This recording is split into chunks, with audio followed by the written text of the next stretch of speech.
Everyone. दोस्तों मैं अरुण शर्मा, आप देख रहे हैं दोस्तों इस वीडियो में बात करने वाले हैं अशोक गहलोत के बारे में कि राजस्थान के समीकरण में अशोक गहलोत का नाम सबसे ऊपर चल रहा है और सीएम की रेस में वो सबसे आगे चल रहे हैं। दोस्तों अगर आप चैनल पे पहली बार जुड़ सकते हैं सब्सक्राइब करके, ताकि पूरी वीडियो को देख पाए। दोस्तों बात करते हैं राजस्थान के दंगल के बारे में कि अशोक गहलोत राजस्थान के मुख्यमंत्री जो अभी भी चर्चाओं में सबसे आगे चल रहे हैं, पर अभी नामांकन के दौरान उनसे कुछ गड़बड़ी हुई है। अब ये गड़बड़ी उनके नामांकन में क्या रोल निभाएंगी, ये आने वाले डिबेट बताएगी। दोस्तों अशोक गहलोत की बात करते हैं कि वो राजस्थान के सीएम थे और उस पर कांग्रेस की सरकार का बहुत हाथ था और उन्होंने खूब राजस्थान में खूब सारी रेवड़ी की चीज बांटी और जनता में बहुत सारे लुभावनी स्कीम ला के रख दी, और वो इसी आस पे राजस्थान का दोबारा से सीएम बनने की कवायद पूरी करना चाह रहे थे। पर अभी नामांकन के दौरान सुनने में ऐसा आया कि उन्होंने अपने कुछ चीज पुख्ता जानकारी थी जो नामांकन पत्र जो भरते हैं चुनाव के लिए, उसमें उन्होंने जानकारी नहीं दी, और इस पे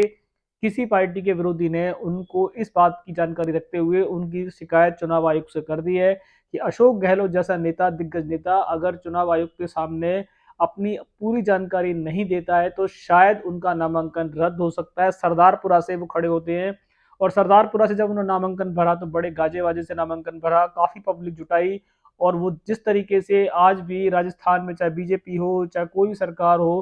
पर अगर देखा जाए तो गहलोत सीएम को आज की डेट में लोग सबसे ज्यादा, सीएम का चेहरा लोग गहलोत को पसंद करते हैं। कितने सर्वे हुए, ई वोटर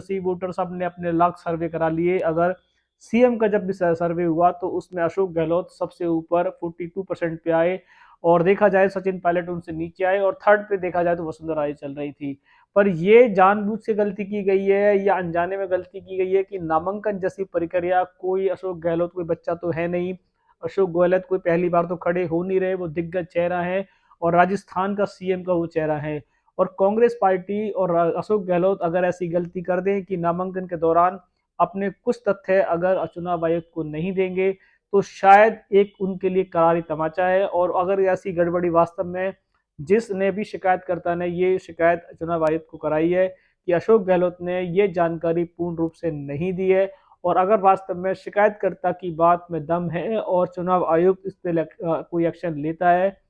तो शायद अशोक गहलोत के लिए ये बहुत बड़ी हार होगी, क्योंकि इलेक्शन की हार से पहले ही उनका चुनाव नामांकन रद्द हो सकता है, और जिससे उनके लिए बहुत बड़ा सबक जाएगा। दोस्तों फिलहाल अशोक गहलोत अपने नामांकन को लेकर चर्चाओं में है कि उनका नामांकन तो हो चुका है, पर चुनाव आयोग को जो शिकायत पहुंची है कि अशोक गहलोत ने कुछ अपने जरूरी जो तथ्य थे वो चुनाव आयोग को नहीं बताए हैं।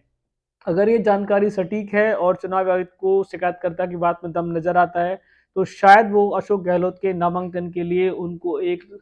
पुष्टि जारी कर सकते हैं, कारण बताओ नोटिस भी जारी हो सकता है। और अगर अशोक गहलोत उस पर भी जवाब नहीं दे पाए तो शायद 2023 के इलेक्शन में अशोक गहलोत का नामांकन रद्द हो जाएगा। अगर इतनी बड़ी गलती और अगर इतना बड़ा चेहरा, इसको जानबूझ के कहा जाए या अनजाने में कहा जाए,